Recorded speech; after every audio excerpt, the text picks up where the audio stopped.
జై శ్రీరామ్. రండి, పెళ్లికి రండి, మీరు రావాలి. నవంబర్ 7 ఉదయం 10:28 ఐటెక్స్ కళ్యాణ మండపం, హైదరాబాద్. సో అందరూ కలిసి రావాలి, కొడుకుని ఆశీర్వదించాలి.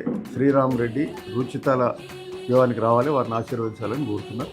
సో అందరు రావాలని అందరినీ కోరుతున్నాం.